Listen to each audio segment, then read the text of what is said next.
जी अस्सलाम वालेकुम नाजरीन, प्रोग्राम KNI के साथ अली फ़ारूक हाज़िर है। आज हम रेलवे हेडक्वार्टर्स आए हैं और आज ये बताएंगे आपको कि रात को ये एक की मैन था रेलवे का जो कि ट्रैक की मरम्मत पर मामूर था और रात को उसको डाकुओं ने या उनको शहीद कर दिया गया या दहशतगर्दों ने। ऐसे वाक़यात होते रहते हैं और इस की मैन की तनख्वाह सिर्फ 25,000 थी। मैं इसको शहीद ही कहूँगा। और दूसरी तरफ आज हम इसके अलावा की मैन के अलावा जो रेलवे की सिक्योरिटी जो मामूर हैं जो लोग, उनकी क्या सूरत हाल है, इसके अलावा हम बात करेंगे रेलवे के मुलाजमीन की तनख्वाहें बस बदस्तूर लेट हैं और तनख्वाहें उनको नहीं मिल रही। मार्च का महीना शुरू हो चुका है, फरवरी के महीने की पिछले माह की जो तनख्वाह मिलनी थी इनको 15 तारीख को कईयों को मिलती है, वो अभी तक नहीं मिल सकी। हमारे साथ रेलवे के मुलाजमीन भी मौजूद हैं, उनसे पूछेंगे क्या सूरत हाल चल रही है और ये तनख्वाहों का मसला कब तक हल होगा। मुल्क इस टाइम शदीद माशी बुरहान का शिकार है। चलिए जी मिलते हैं इनसे। अस्सलाम वालेकुम। ये जी सीनियर ये चेयरमैन है जी? नहीं, मैं मरकज़ी सदर हूँ जी। मेरा नाम शेख मोहम्मद अनवर है। जी जी जी। शेख साहब क्या हाल है? ठीक ठाक जी, अल्लाह का शुक्र। ये पहले तो हमें ये वाक़या बताएं कि जो शहीद हुआ है की मैन, वो क्या था और वो बेचारे की क्या सूरत हाल थी, ये ज़रा देखें जी। ये की मैन है, वह रात को वहाँ पर हमारे ये डेली पेट्रोलिंग होती है ट्रैक के ऊपर। तो PWE मीरपुर मथैलों के मतहत थे पेट्रोलर्स जो वहाँ पर रात को पेट्रोलिंग कर रहे थे। नाम क्या था उसका? जो शहीद हुआ है उसका नाम है हैदर अली की मैन।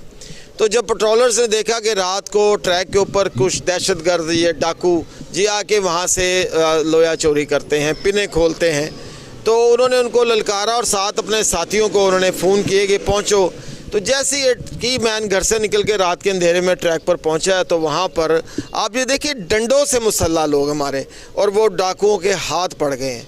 हमारे साथी जो हैं डंडों से उनको दू बदू लड़ाई भी हुई है वहाँ पर, और उन्हें फिर फायरिंग करके एक हमारे की मैन को शहीद भी कर दिया। यानी असला नहीं था इनके पास? हमारे की मैनों के पास कहाँ से असला होना है? असला तो है हमारे पुलिस के पास। अफसोस ये है कि पेट्रोलिंग पर हमने मामूर किया है उन गैंग मैनों के जिनके पास या तो डंडा होता है या कुहाड़ी होती है, और ये पहली दफ़ा शहादत नहीं हुई है। अक्सर व बेशतर ये शहादतें होती रहती हैं और ये टेम्परेरी मुलाजिम है बेचारे जिनकी तनख्वाहें 25-25 हज़ार रुपये अब हुकूमत ने की है। ख्वाजा साहब के पिछले दौर में भी शहादतें हुई थी, बात के वहाँ पर हुई थी और इन्होंने उसके ऊपर फौरी तौर पर एक्शन भी लिया था, और वहाँ पर जो मुतलका अफसरान थे जो उनके जनाजे में नहीं पहुँचे थे फौरी तौर पर उनको मुअत्तल भी किया था पिछले दौर में कि भैया आप क्यों नहीं पहुँचे, इतना बड़ा हादसा हुआ है।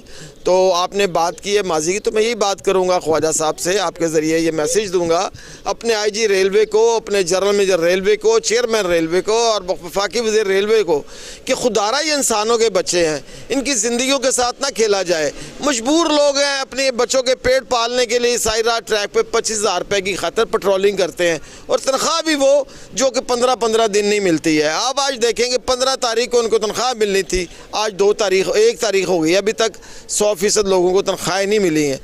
ठीक है, मुल्क माली बहरान का शिकार है, इसमें कोई शक नहीं है, लेकिन मुझे तकलीफ़ ये है क्या पाकिस्तान रेलवे पाकिस्तान का कौमी अदारा नहीं है?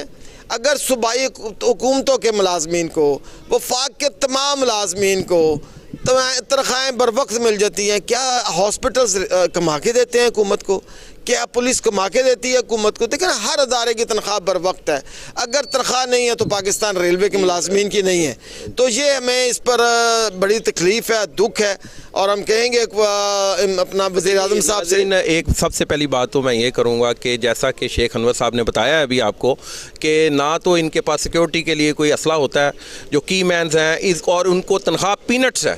ये 25,000 रुपये में मुझे ख्वाजा सार रफ़ीक साहब बताएं कि किसी घर का बजट 25,000 में बना के दे दें। 17,000 पहले तनख्वाह थी, 25,000 के लिए वो दुनिया जहान वहानी से चला गया है। और हम ये मुतालबा करेंगे रेलवे इंतज़ामिया से कि उनकी तनख्वाह यानी उसकी लवाकिन को मिलती रहे जब तक कि उसके बच्चे सेट नहीं होते।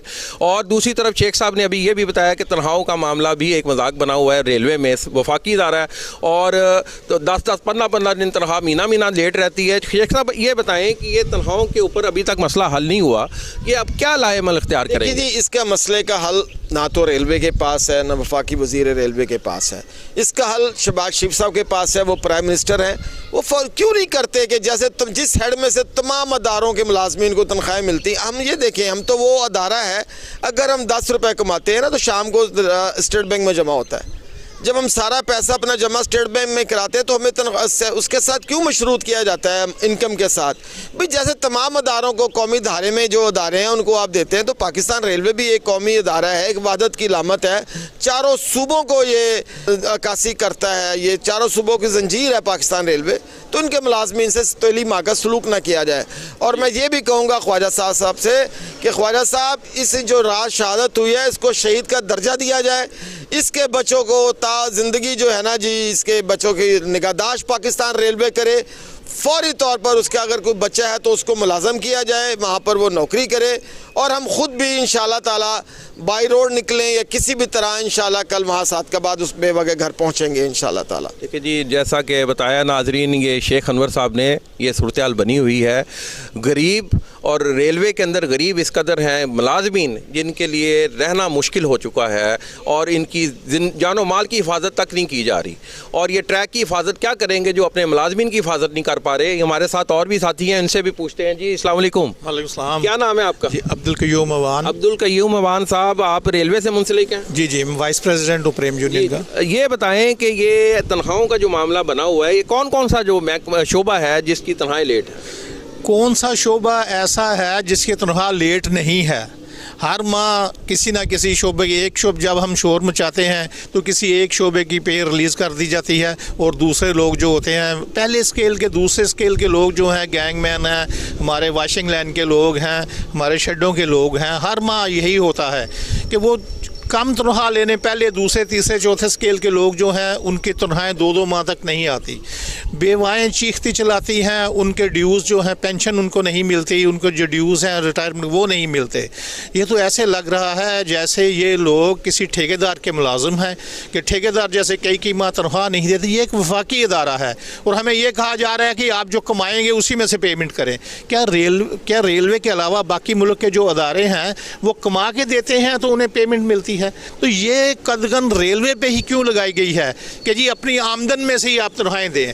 अब रेलवे की आमदन अगर इनकी नाकस पॉलिसियों की वजह से रेलवे की आमदन कम होकर रह गई है, ख़त्म होकर रह गई है, तो क्या उसकी सज़ा इन मज़दूरों को मिलेगी जो लाखों रुपए ले रहे हैं, जो आला ओहदों पे फाइज हैं? उनकी तनख्वाहें ना रुकती हैं, ना उनकी कटौती कोई होती है। जब भी होता है, अभी तो अमले की भी बड़ी कमी है, आपको रेलवे में बड़ी शॉर्टेज है। जी हाँ, टेक्निकल स्टाफ की। जी ऐसे ही है, एक सीट एक आदमी 4 सीट्स पे काम कर रहा है, और ख़ुसूसी तौर पे टेक्निकल शोबे के जो लोग हैं उनका तो बहुत बुरे हालात हैं कि वो जैसे हमारा सिग्नलिंग डिपार्टमेंट है उसमें 24 घंटे वो लोग ड्यूटी देते हैं और उन्हें कोई रेस्ट नहीं मिलती।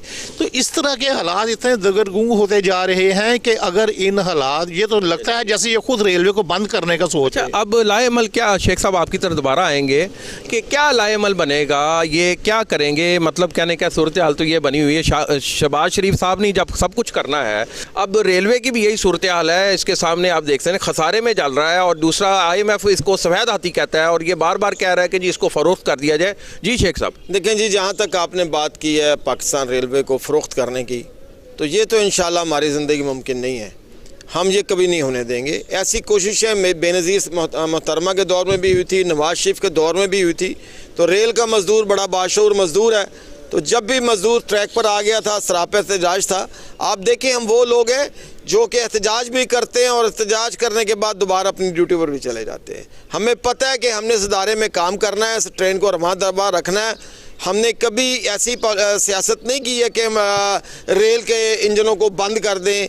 इस तरह की सियासत कम से कम प्रेम यूनियन नहीं करती है, और इंशाल्लाह हम एहतजाज करेंगे। हम रेलवे को ना तो फ़रोख्त होने देंगे, रेलवे फ़रोख्त होने की तरफ जा रही है, निष्कारी की तरफ नहीं जा रही। हमें पता है ये मंसूबे बन रहे हैं, IMF का पूरा प्रेशर है कि रेल को फ़रोख्त किया जाए। इंशाल्लाह किसी भी सूरत में ना निष्कारी रेल की होने देंगे, ना रेल को फ़रोख्त होने देंगे। तो सर इसको मुनाफा बख्श अदारा कैसे बनाया जा सकता है? मुनाफा, बड़ी अच्छा आपने सवाल किया। आप देखें, हुकूमत रेलवे आज तक तो यही फैसला नहीं कर सके हमारे मुल्क के हुक्मरान के रेलवे दफाई अदारा है, फलाई अदारा है, कमर्शियल अदारा है। क्या है? आप जर्नलिस्ट हैं, हम आपको 80% डिस्काउंट देते हैं। अगर ये देखें, अगर ये कमर्शियल अदारा है तो फिर क्यों देते हैं हम लोगों को? 22 किस्म के ट्रैवल वाउचर हम जारी करते हैं लोगों को। क्यों देते हैं? इसलिए देते हैं कि फलाई अदारा है। आप ये देखें कि 1999 में गवर्नमेंट ऑफ इंडिया ने कानून बनाया कि 25 साल की पॉलिसी बनाई कि हमने अपनी रेलवे को बूस्टअप करना है, इसके अंदर पैसा डालना है। हर साल इंडिया हुकूमत 1000 अरब रुपया डालती है, इंडियन करेंसी 1000 अरब। तब जाके अब वो 2024 में उनका वो ख़त्म होगा 25 साल। तो इदारे में डालने से इदारा चलता है। अब देखिए NHA को तो आप देते हैं 300 अरब 400 अरब या 250 अरब मोटरवे के लिए।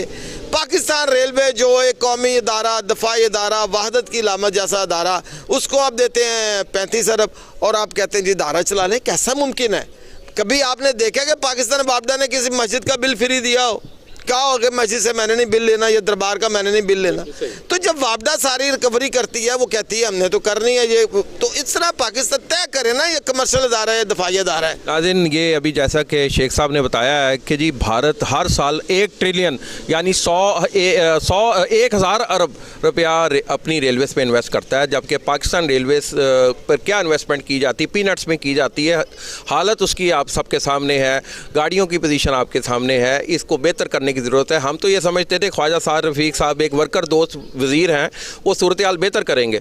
2013 से 2018 तक जब तो वज़ीर रहे हैं जिस वक्त वो, उस दौरान वो सूरत हाल रेलवे की बेहतर हुई थी, ये मैं मानता हूँ। लेकिन इस वक्त रेलवे की सूरत हाल बड़ी गंभीर हो चुकी है और ये विरासत में ख्वाजा साहब को मिली है रेलवे, जो तहरीक इंसाफ के दौर में रेलवे के साथ सौतेली माँ जैसा सलूक किया गया है।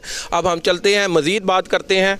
क्या हाल है जी, क्या नाम है सर आपका? जी मेरा नाम फ़याज़ अहमद शहजाद है और मैं प्रीमिनल हॉट डिवीज़न का प्रेसिडेंट हूँ। फ़याज़ साहब, ये सूरत हाल देख रहे हैं आप कि रेलवे की सूरत हाल काफ़ी गंभीर हो चुकी है, मामला अब फ्यूचर नज़र नहीं आ रहा।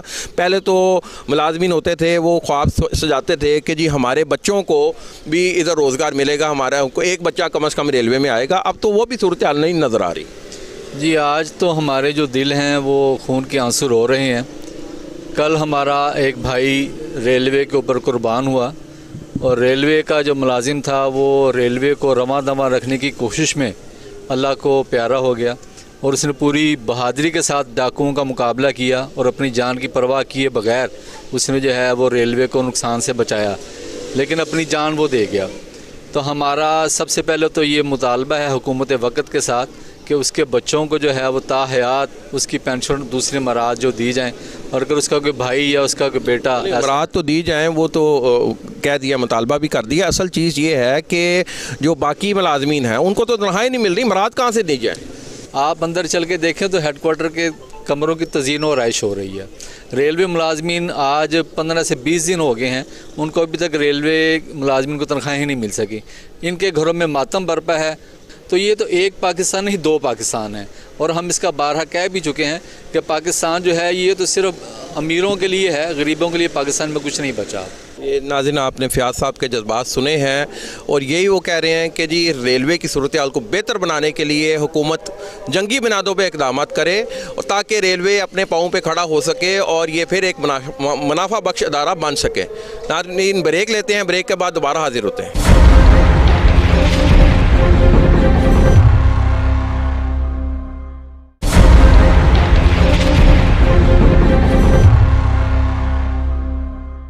जी वेलकम बैक नाजरीन, प्रोग्राम का दोबारा सिलसिला जोड़ते हैं और बात करते हैं। क्या नाम है जी आपका? मोहम्मद जमील मलिक मेरा नाम है जी। जमील साहब, क्या सूरत हाल चल रही है रेलवेज़ की? आपने तो रेलवे का अच्छा दौर भी देखा होगा। जी रेलवे के पहले बहुत बुरा दौर भी देखा था, फिर अच्छा दौर भी देखा है, अब फिर बुरे दौर से गुजर रहे हैं। तो ये कल जो हमारा एक वर्कर शहीद हो गया है उसके बारे में मैं ये ज़रूर अर्ज़ करूँगा अरबाब इख्तियार को कि वो एक इंसानी जान ज़ाया हुई है। पता नहीं अब उसकी एज बेचारे की कितनी थी, उसके बच्चे इस काबिल हैं कि वो कमा सकें या ना कमा सकें, तो कम से कम उसके बच्चों की कफ़ालत की ज़िम्मेदारी रेलवे को लेनी चाहिए। और ये जो हमारे हमेशा ही नहत्ते पेट्रोलर होते हैं, नहत्ते जिनके पास कोई असला नहीं, किसी चीज़ की सहूलत नहीं उनके पास होती, पैदल वो सफ़र कर रहे होते हैं। इसमें मैं ये भी अर्ज़ करूँगा कि कम से कम जो पेट्रोलर हैं उनके एक पेट्रोलर के साथ कम से कम 2 पुलिसमैन होने चाहिए जिनके पास प्रॉपर असला हो कि अगर कोई बंदा कहीं दूर या नज़दीक से उन पर हमला करे तो वो भी आगे से उसको जवाब दे सकें। इस तरह हमारे बेशुमार पेट्रोलर इस तरह इससे पहले भी शहीद हो चुके हैं और फिर बदकिस्मती ये है कि उनको दिया कुछ नहीं जाता। अच्छा जी, ये मुझे बताएं, आपने अभी कहा जी रेलवे का अच्छा दौर भी देखा है और बुरा दौर भी देखा है, फिर अच्छा दौर देखा है, फिर बुरा देखा है। ये अच्छा दौर पहला कौन सा था जी? ये इससे पहले जो अपना ख्वाजा साद रफ़ीक साहब का दौर था, इन्होंने बड़ी मेहनत की, बहुत गवर्नमेंट से इन्होंने इमदाद लेकर के रेलवे की ट्रेनें अच्छी चलाई, कोचेज़ अच्छे लेके आए। इंजन तो ख्वाजा साहब से कोई चीज़ कंट्रोल नहीं हो रही?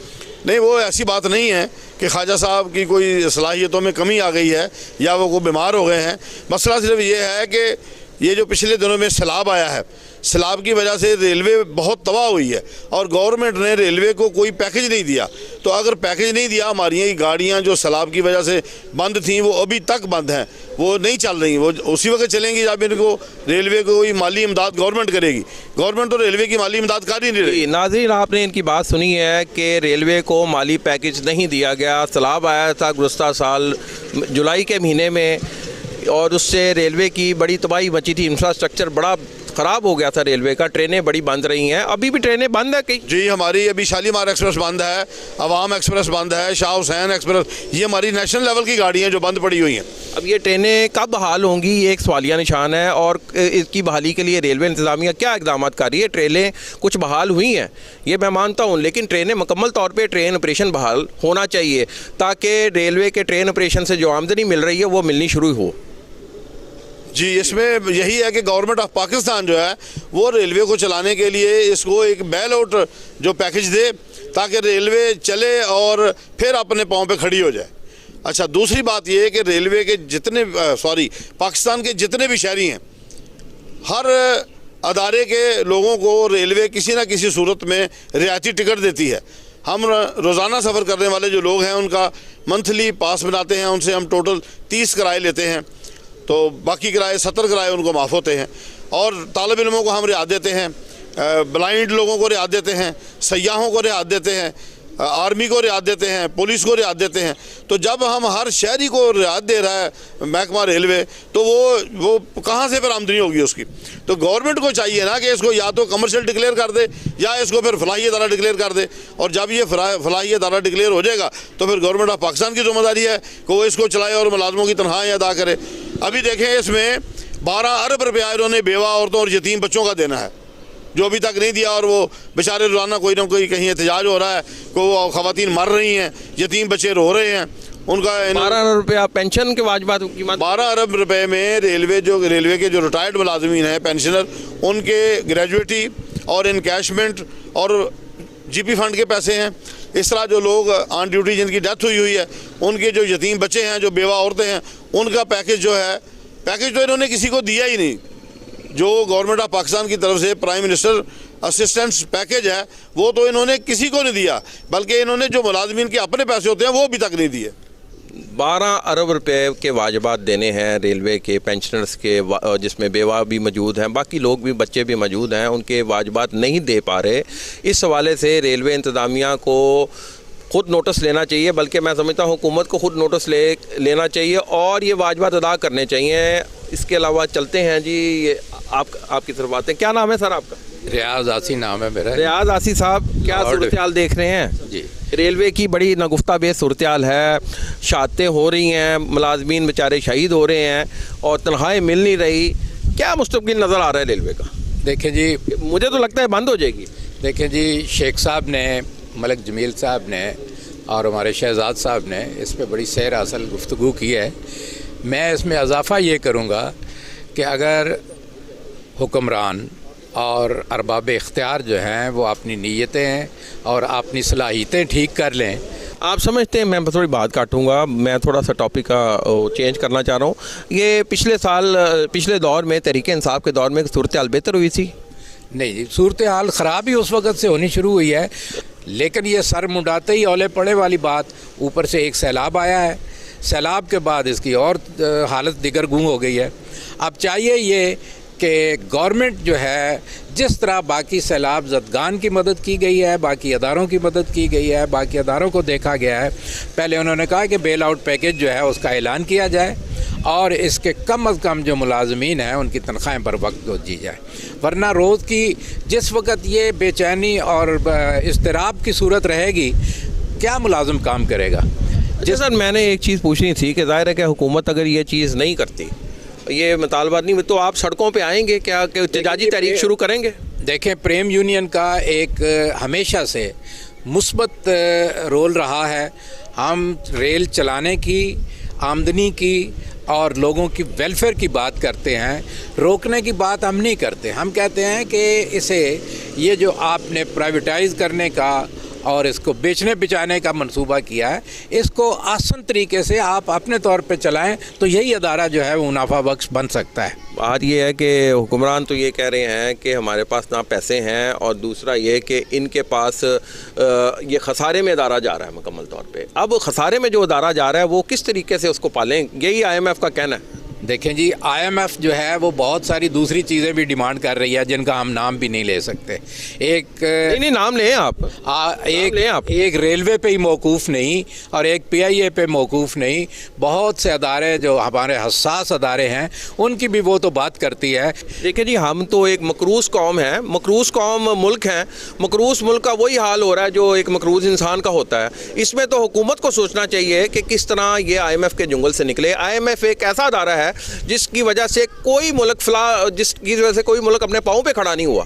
जहाँ भी IMF गया है उसने मुल्क बिठा दिए, माशी तबाही लेकर आया है। दुनिया भर में जिन मुल्कों को भी IMF ने कर्जे दिए हैं उनका हाल वो बेहाल हो गए हैं। अब ये समझ लेना कि जी IMF के ये प्रोग्राम में हम आ गए हैं, हमारी कोई बेहतरी आएगी, बेहतरी इसमें कोई नहीं आएगी, नुकसान ही नुकसान होता नज़र आ रहा है। अभी तो ये बिजली के बिल आने हैं गर्मियों में, उस पर क्लारा प्रोग्राम भी करेंगे हम कि क्या सूरत हाल बनती है। जी मैं पहले अर्ज कर रहा हूँ, पहले तो ये बताएं कि इस कौम को वाक़तन आपकी बात थी, ठीक है, आपके सवाल में इसका जवाब है कि जिस कौम को, जिस घर को, जिस अदारे को इतना मकरूज़ कर दिया जाए, ये बड़ी दो और दो चार वाली बात है कि 2018 में हम 23 अरब के मकरूज़ थे, और जब रेलवे की बात कर रहे हैं, नहीं, मैं पूरे पाकिस्तान की बात कर रहा हूँ। 23 अरब डॉलर की जब आप बात करते हैं तो हम मकरूज़ थे 2018 में 23 अरब के। अब ये जो 2022 में हुआ है ये हम हो गए हैं 43 अरब, 43,000 अरब डॉलर जो है। नहीं, ये मैं थोड़ी सी तस्दीक कर दूं, तकरीबन 116 अरब डॉलर का ये इस टाइम ये मकरूज़ हैं पाकिस्तान। ये क्योंकि चाइना से भी ये पाकिस्तान को पैसे उस वक्त मिले थे सी पैक की मद में। मैं 2 और 2 4 की बात कर रहा हूं, बिल्कुल, कि जो पहले फिगर था 20 फिगर्स को छोड़ें, ये असल चीज़ तो ये बताएं ना। अब तो सूरत हाल ऐसी बन चुकी है कि गरीब आदमी के लिए 2 वक्त की रोटी पर चूल्हा चलाना, यानी 2 वक्त की रोटी खाना उसके लिए मुश्किल बन चुका है। देखें, मैं आपके अदारे की वसातत से एक बात कहूँगा, तो ये IMF का ये जो है ये बहुत ही ज़ालिमाना, इस वक्त जो अब उनकी डिमांड है और मुतालबा है वो तो बहुत ज़ालिमाना है। जी बिल्कुल ज़ालिमाना बिल्कुल है। इसमें तो मैं कहता हूँ जी हम जुल्म क्योंकि सह रहे हैं, मकरूज़ हैं ना, हम IMF के मकरूज़ हैं। ज़ालिमाना तो इसलिए हो गए कि हमें उनका ना उनको सूद पे कर रहे हैं ना असल रकम दे रहे हैं। तो उन्होंने तो अपनी साहूकार है, वो IMF तो साहूकार है, उसने तो पैसे लेने हैं अपने। वो पैसे लेने के लिए हर तरह से आप पर डिमांड भी करेगा, दबाव भी डालेगा। वही काम है जैसे एक गुलाम के साथ किया जाता है, वो पाकिस्तान का हाल हो रहा है इस टाइम। आपने एक सोशल बात कही है साहूकार वाली, मैं इस्लामी नुक्ता नज़र से कहूँगा कि जब अल्लाह और अल्लाह के रसूल ने इसको अल्लाह और अल्लाह के रसूल के ख़िलाफ़ ऐलान जंग के मुतरादिफ कहा है इस सूद को, तो इसमें खैर कैसे हो सकती है। तो हम तो मिन हैसल कौम पूरे के पूरे, क्या हमारे अदारे इनफरादी तौर पर भी हम और इज्तिमाई तौर पर भी, इक्तसादी तौर पर भी, दिफाई तौर पर भी, हम सारे सूद पर हैं। तो उससे खैर कैसे निकल सकती है। एक सबसे बड़ी वजह यह भी है इस मुल्क की तबाही की और अदारों की तबाही की और मुल्क की तबाही की। अल्लाह ताला इस सारे के सारे जो ये ज़ालिमाना अमल है, अल्लाह हमें इससे महफूज करे। बहुत शुक्रिया जी, बहुत शुक्रिया। हम फिर भी दुआ गो हैं कि कोई सूरत हाल बेहतर हो। बीइंग एन ऑप्टिमिस्टिक पर्सन, मेरी तो यही सोच है कि कोई सूरत हाल बेहतर होगी, कोई उम्मीद की किरण नज़र आएगी जिससे हम सूरत हाल को, अपने मुल्क की सूरत हाल को बेहतर कर सकेंगे। माली तौर पे मकरूज़ हो चुके हैं हम। ये मज़ीद बातचीत का सिलसिला जारी रखते हैं, ब्रेक लेते हैं, ब्रेक के बाद दोबारा हाजिर होते हैं।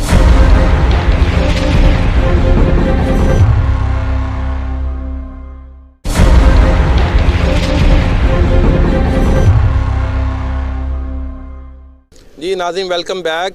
प्रोग्राम का सिलसिला आगे लेकर चलते हैं। हमारे साथ हैं रेलवे हेडक्वार्टर लाहौर के प्रेम यूनियन के सदर जी। अस्सलाम वालेकुम। जी वालेकुम। क्या नाम है जनाब आपका? मेरा नाम नासिर खान है। नासिर खान साहब, सूरत हाल क्या बन चुकी है इस टाइम आपके सामने है। एक तो अभी शहादत हुई है की मैन की, वो उस पर हमने जिक्र कर लिया है, बात की है, बड़ा अफसोस है, काबिल अफसोस है। काबिल मजम्मत ये है कि सिक्योरिटी मुहैया की जानी चाहिए थी। सबसे पहले तो ये बताएं कि रेलवे का जो स्क्रैप है पूरे मुल्क में बिखरा पड़ा है और रोज़ लाखों रुपए की चोरी हो रही है इसकी, और रेलवे इंतज़ामिया स्क्रैप को क्यों नहीं बेच रही? सामने पड़ी हुई चीज़ है, क्यों नहीं इसको बेच रही? सर, जो ये रेलवे का स्क्रैप पड़ा है, इसके लिए बेचने के लिए बड़े बड़े टेंडर करते हैं। रेलवे अफसरान तो दिन रात कोशिश कर रहे हैं, रेलवे मजदूर भी कोशिश कर रहे हैं, रेलवे किसी ना किसी तरीके से स्टैंड हो। और आपको याद है पिछले दिनों मेरा इंटरव्यू चला था, तो हम हफ्ते वाले दिन भी पूरे हफ्ते को 6 दिन हम काम करते थे। मेरे रेलवे के अफसरान भी 6-6 दिन काम करते रहते। अब उन्होंने हाफ डे हमारी जुम्मे को की है। ये कोशिश तो करते रहते हैं, मगर आप देखें सिक्योरिटी पर्पज़ के लिहाज से ना, आप जनरल स्टोर चले जाएं, रेलवे अस्पताल चले जाएं, इतना बड़े अदारे हैं, यहाँ सिक्योरिटी के लिए बंदे कम हो गए हैं। रिटायर हो के ना नई भर्ती हो नहीं रही, TLA पे रख नहीं रहे, वहाँ शॉर्टेज ऑफ स्टाफ की वजह से ना आजकल मुल्क के हालात ऐसे हैं कि अच्छे से अच्छा बंदा भी चोरियां करने में मुलव्वस होता है, और हमारे सिक्योरिटी गार्ड, चौकीदार वो मजबूर है ना। पहले सर कितनी, नासिर भाई, पहले कितनी रेलवे की वो थी अपना मुलाजमीन की तादाद कितनी थी? जी, आज से जब मैं भर्ती हुआ तो तकरीबन 1,60,000 1.5 लाख के करीब 1,60,000 नाजरीन रेलवे मुलाजमीन की तादाद होती थी। मुल्क की आबादी बढ़ती कहीं से कहीं पहुँच गई। पहले 8 करोड़ थी, 3 करोड़ थी, 8 हो गई, 12 हो गई, फिर 20 हो गई, 22 हो गई, 25 हो गई, अब कहा जा रहा है 30 करोड़ के करीब अब मरदमशुमारी में तकरीबन ये आबादी हो जाएगी। जबकि रेलवे की जो नफरी है, रेलवे की मुलाजमीन की आबादी है, वो कम से कम होती जा रही। वजह क्या है जी? जी, इस नई भर्तियों पे पाबंदी है। हमारे रेलवे के जो बच्चे होते हैं इस वक्त तो 60,000 70,000 जी 60-65 के करीब रह गए नाजरीन। 60-65 सिर्फ इसके मुलाजमीन रह गए हैं, और ये जो 1.5 लाख से ज़्यादा मुलाजमीन हुआ करते थे और आबादी पूरी मुल्क की बड़ी कम थी, उस टाइम ये अदारा किधर था और अब किधर हो गया? तो हमारे क्वार्टर्स हैं जो रेलवे मुलाजमीन के लिए, वो तो खंडरात बन चुके हैं, किसी वक्त भी ज़मीन बोस हो सकते हैं। क्या पोजीशन है? देखिए, आप हमारी तनख्वाह की स्लिप देखेंगे ना, उसमें क्वार्टर की मेंटेन के लिए एडवांस 5% कट जाता है। अब जिसकी 1 लाख तनख्वाह है उसका 5,000 एडवांस कट जाता है, जबकि उनके लिए सहूलतें कोई नहीं है। उनकी हालत एक मुर्गी खाना अस्तबल खाने से ज़्यादा नहीं है, कोई मटेरियल नहीं है। अगर हमारा GP फंड एडवांस कट जाता है, 5% कट जाता है, इनकम टैक्स कट जाता है, सब कुछ एडवांस कट जाता है, जबकि हमें सहूलतें कोई मैसर नहीं है। मेरी तो, और एक और आपकी वसासत से मैं एक बड़ा मसला हल करना चाहता हूँ कि जब रेलवे मुलाजमिन रिटायर होता है ना, कम से कम 2-3 साल उसे ग्रेजुएटी नहीं मिलती, उसकी बेटियां जवान होती, जबकि उसे रेलवे का मकान छोड़ना पड़ता है। मेरी आपकी वसासत से रेलवे GM से, चेयरमैन से, मिनिस्टर से ये रिक्वेस्ट है कि अगर जब तक ग्रेजुएटी न मिले उन्हें रेलवे का मकान भी ना खाली कराया जाए, जो उसका मुनासिब किराया वो उसे काटा जाए वक्ती तौर पे। एक तो उसे रेलवे से रिटायर हो जाता है, उसकी तनख्वाह बंद हो जाती है, ऊपर से उसे घर भी खाली करना पड़ता है। जवान बच्चे लेकर वो किस जगह जाए? ये मेरी आपकी वसासत है, इस पर आप कर रहे हैं, ज़रूर इंतजामिया कैसे करते हैं। अच्छा, ये मुझे बताएं कि अब ये जो ग्रेजुएटी तो आपने मुझे बता दी बड़ी लेट हो जाती है, ट्रेनों की क्यों नहीं सूरत हाल बेहतर हो पा रही है? आपकी रेलवे के मुलाजमीन ट्रेनों के औकात-ए-कार बेहतर नहीं कर पा रही, क्या वजह? जी, आपको पता है पिछले हालिया दिनों में सैलाब आया है, सैलाब की वजह से हमारे ट्रैक बुरी तरह मुतासर हुए हैं, जबकि हमें वफाक की तरफ से कोई इमदाद नहीं मिली। आप देखें, ऑरेंज ट्रेन को देख लें, मेट्रो बस को देख लें, इसे सालाना इमदाद मिलती है, तब इसे ये चलती है। मेरी हुकूमत से गुजारिश है बेल आउट पैकेज रेलवे को भी दिया जाए, ताकि हम अपने ट्रैक बेहतर करें, अपनी गाड़ियाँ बेहतर करें और हम मुसाफिरों को अच्छी सहूलत दे सकें। नाज़रीन, आपने नासिर साहब की गुफ्तगू सुनी। नासिर साहब ने सबसे बड़ी ये बात ये की है कि जी ये जो रिटायर मुलाजमीन हैं उनसे क्वार्टर्स खाली ना कराए जाएं जब तक आप उनके वाजबात अदा नहीं कर पा रहे। 2-2 साल हो गए हैं ये रिटायर मुलाजमीन के वाजबात अदा नहीं किए जा रहे, उन बेघर ना किया जाए। वो जाएँ तो जाएँ किधर? ना उनको वाजबात मिल रहे हैं। कोई मुनासिब सा उनसे किराया लेके रेलवे इंतज़ामिया को चाहिए कि जब तक उनको वाजबात नहीं दिए जाते उस वक्त तक उनको निकाला ना जाए। जी, गुफ्तगू का सिलसिला जारी रखते हैं। एक छोटा सा बेवा को ना 3 माह के बाद एक चेक होता है बिनोला फंड का, वो हमारी सैलरी में से एडवांस कट जाता है। 2 साल हो गए किसी बेवा को एक चेक भी नहीं मिला। 8 चेक उनके जमा हो गए हैं, 8 चेक। जब वो हमारे किस चीज़ के लिए होता है? बिनोला फंड एक फंड होता है, 3 महीने के बाद बेवा को मिलता है मुलाजमिन की तनख्वाह में से, ठीक है। वो बेवाए ने दवाई लेनी होती है, अपने खर्चा करना होता है। लाखों बेवा चक्कर लगा के थक गई। कोई बिनोला फंड, मैरिज ग्रांट, किसी किस्म का 2 साल से हुकूमत ने पैसा नहीं दिया।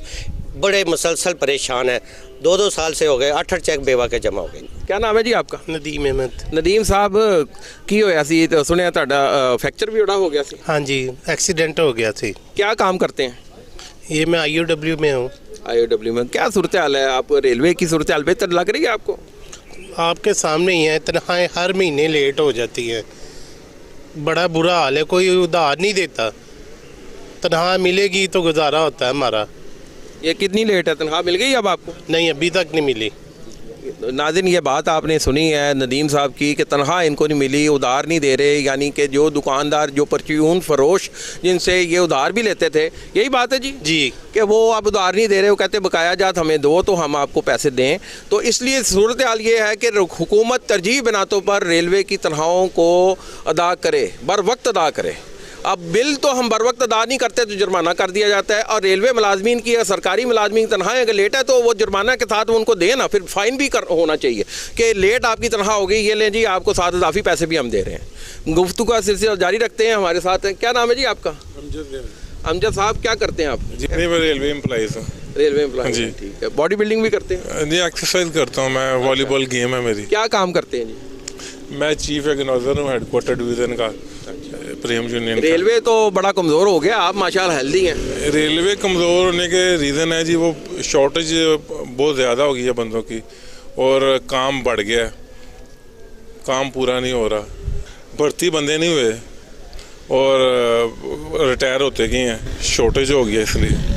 नहीं तो आपका बच्चा कोई भर्ती करने का इरादा है? कोई करेंगे आप? नहीं मैं तो अभी अनमैरिड हूँ। अच्छा, अनमैरिड है? जी। अच्छा, तो ये मुस्तकिल जॉब है आपकी? जी मेरी परमानेंट जॉब है, मेरी 15 साल सर्विस हो गई यहाँ पर। 15 साल हो गई। कोई पूरी जॉब करेंगे या रिटायरमेंट ले लेंगे इसलिए? नहीं, जब तक हिम्मत है अल्लाह ने दी है पूरी जॉब करेंगे।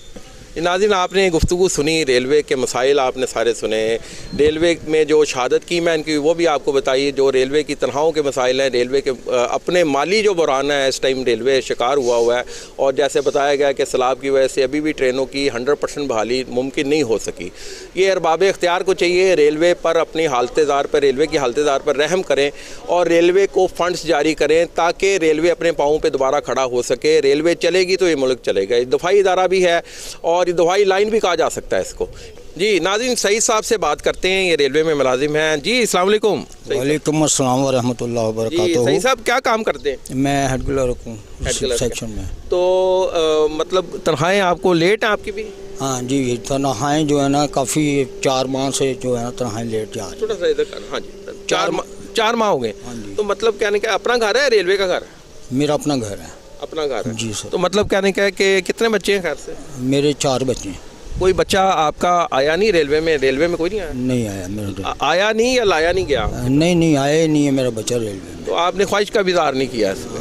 ख्वाहिश का इज़हार इसलिए नहीं किया कि पहले ही जो है शॉर्टेज ऑफ स्टाफ है, होने के बावजूद भी हमें जो है ना वो क्या कहते हैं रिटायरमेंट के जो पैसे नहीं मिल रहे। तो इस चीज़ को आप रिटायर हो गए? नहीं, अभी रिटायरमेंट अप्लाई किया हुआ है। अच्छा। तो रिटायरमेंट जो हमारे पहले के कोलीग हैं, साथी हैं, वो बेचारे 3-4 साल से इस वबा में अपना क्या कहते हैं। अच्छा, ये मुझे बताएं एज कितनी है आपकी? मेरी 59 साल की एज है। अच्छा, यानी आप अप्लाई किया 1 साल बाद आप रिटायर हो रहे हैं? जी। तो कैसा एक्सपीरियंस रहा रेलवे में आपका काम करने का? काम करने का एक्सपीरियंस तो माशाल्लाह मेरी अच्छी सर्विस गुजरी है। तो आपने तो रेलवे का अरूज भी देखा होगा? रेलवे का बिल्कुल अरूज भी देखा है। हाँ, तो आप जवाल देख के क्या महसूस कर रहे हैं? जवाल देख के यही हो रहा है कि अल्लाह ताला से दुआ करते हैं कि अल्लाह हमारे इस रेलवे डिपार्टमेंट के ऊपर अपनी खुसूसी शक्ल मुल्क के अंदर जो है ना मुआशी तौर पे जी हम खुद भी दुआ गो हैं। सही साहब, कोई हालात सूरत हाल बेहतर हो। नासिर साहब से हम दोबारा गुफ्तगू करेंगे, फिर हम अपने प्रोग्राम को बाद में समेटते हैं हम। जी नासिर साहब, सूरत हाल ये है कि भर्ती हो नहीं रही, नई भर्ती हो नहीं रही, और दूसरा ये कि रेलवे की नफरी भी कम हो रही है, मुलाजमीन रिटायर भी हो रहे हैं, और ये कैसे चलेगा दारा? फिर टेक्निकल स्टाफ बहुत कम हो गया है। अभी आपने मेरे एक साथी से सवाल किया कि आपने बच्चे क्यों नहीं भर्ती कराए या रेलवे की तरफ आए नहीं। नई भर्ती पे बैन है। हमारा तो चार्टर डिमांड जाता है प्रेम यूनियन CB की तरफ से कि रेलवे मुलाजमीन को बच्चों की दी जाए, भर्ती दी जाए, मगर एक अरसे दराज से बैन है। जबकि अफसरों की तादाद बढ़ती है, बाहर से अफसरान आ जाते हैं, मुलाजम दिन ब दिन कम हो रहा है, अफसरों की तादाद बढ़ रही है। जब मैं भर्ती हुआ था, रेलवे एक माली अदारा था, खुले पैसे थे, फुरबानी थी। ये रेलवे को तबाही हाल पिछला टर्नओवर ख्वाजा साहब रफ़ी का क्या बात ही लहरे बहरे थी। हर मुलाजम खुश था, हर बेवा खुश थी, हर चीज़ था, उन्होंने वाकई काम करके दिखाया। अब वो इस पोजीशन में इसे छोड़ गए थे कि ख्वाजा साहब रफ़ी को भी संभालना बहुत मुश्किल हो रहा है। हम एक यूनियन है, ये नहीं कि एक ख्वाजा साद रफ़ी की बात कर रहे हैं। इन्होंने पिछला टेन्योर मैंने उनका 5 साल गुजारे हैं, देखा है रेलवे में फरमानी थी, हर चीज़ की फरमानी थी।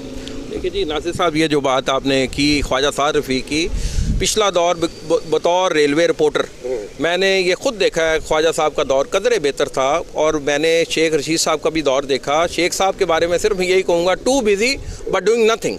उन्होंने कुछ नहीं किया स्वाय प्रेस कॉन्फ्रेंस करने के, स्वाय इधर मीडिया खेलने के अलावा उन्होंने यहाँ कुछ नहीं किया, या नाम नहाद ट्रेनें अफ्ताह करके रेलवे का सारा इंफ्रास्ट्रक्चर ही ख़त्म कर दिया।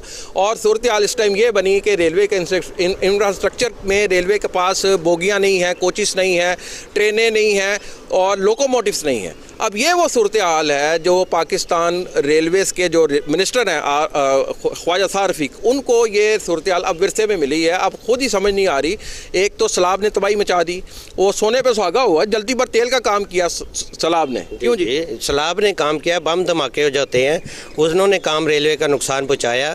ख्वाजा साद रफ़ी को विरासत में बहुत बुरी हालत मिली, अल्लाह करे। मैं फिर ये कहूँगा ख्वाजा साहब वज़ीर रेलवे जो हैं उनको कहूँगा सूरत हाल को बेहतर बनाने के लिए कोशिश करें। लोगों को बड़ी उम्मीद है, वर्कर्स अभी भी रेलवे के मुलाजमीन आपको पसंद करते हैं। वो समझते हैं कि ख्वाजा साद रफ़ीक ने गुज़श्ता 5 साल का जो दौर था उसमें कदरे बेहतर काम किया था, रेलवे को अपने पाँव में खड़ा किया था। नाज़रीन, प्रोग्राम का टाइम ख़त्म हो रहा है। इंशाअल्लाह ताला नेक्स्ट प्रोग्राम के साथ अली फ़ारूक दोबारा हाजिर होगा। तब तक के लिए अली फ़ारूक को कैमरामैन चांद के साथ इजाज़त दीजिएगा। KNI प्रोग्राम को ज़रूर देखिएगा और अपने कमेंट्स हमें ज़रूर बज़रिया ख़त भी भेज सकते हैं आप। अल्लाह निगहबान।